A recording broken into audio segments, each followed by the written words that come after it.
So why is it important or beneficial or necessary to have somebody navigate you through your college application and process journey?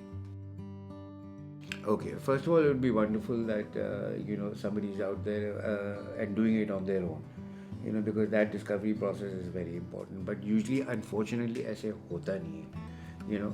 A student is, however engaged they are into it.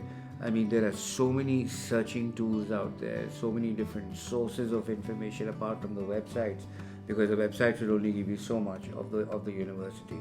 So, and then school counselors, as hats off to them, as much as they do, and try, whether with a small team or with a large team, it's just untenable for them to give that kind of individual attention that most kids need. Not all kids, but most kids need. So when you and I did our applications, many years ago, we didn't even have that. The school counselor's role was simply to submit the transcript and make sure that the teachers have provided their recommendations. That's it. There was no sort of guidance or, अब तो फिर भी थोड़ी बहुत होती है at certain schools, but it's just not there. So and parents and some students think that just because there is internet and there is accessibility, that they have all the information they need. Well, like I said, first of all, they need to be able to select the right information from the relevant sources, Yes. which is very important. The other is, how do you present that information? It's not a simple dumping of the information.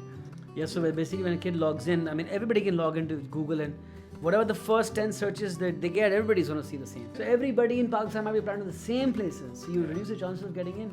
Yeah, and the tendency amongst our people, our students generally is also to apply to competitive schools. Okay, Yes. whether they have the grades or not, they'll do that. Yeah. And brand name की बात होती है, और and then that there's that thinking, यार अगर बाहर पढ़ना है तो बाहर के लिए पैसे डालने हैं, तो you better make sure you go to a great school. Yeah. And then the notion of a great school is often determined in terms of its rankings, Yes. which is like very misleading, as we know. But anyhow, the point of it is, I was just going to give you an example of the presentation of the information, where a specific example of where that's so important. Even when you're presenting your ECAs in the Common App or any other mechanism that you use in order to apply to colleges in the US or क्या कहते हैं, Canada and Australia and all these places, how you word it is important. So today, like in fact this morning, this morning I spent about 2.5-3 hours on two people's ECAs on how they had written it.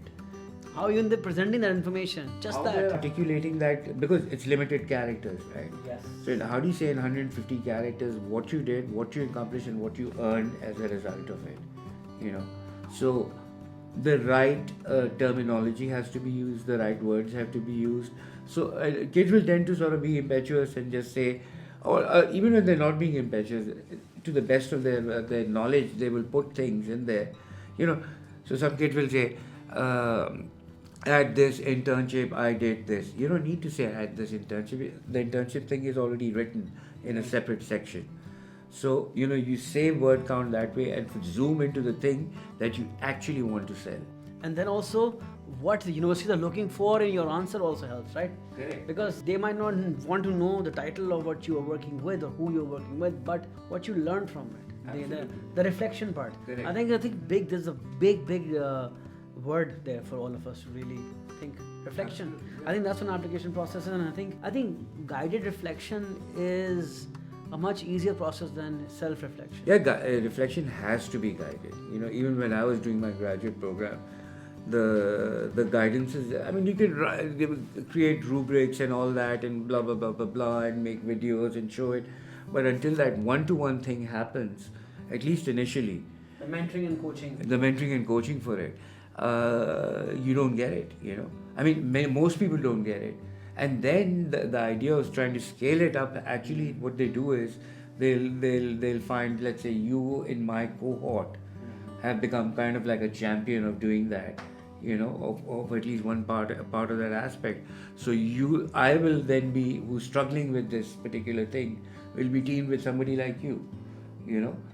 So that actually, I wrote this because I was thinking like this and and so on. So that's how that happens, and it has many benefits of that way because the whole idea of tolerance, of working together, you know, that gets built. Okay, you realize, okay, oh my God, we're both thinking about the same thing, but not only are our beliefs different, but our processes of arriving at those beliefs are also different. And it helps you become more accepting of all of the processes also. Absolutely.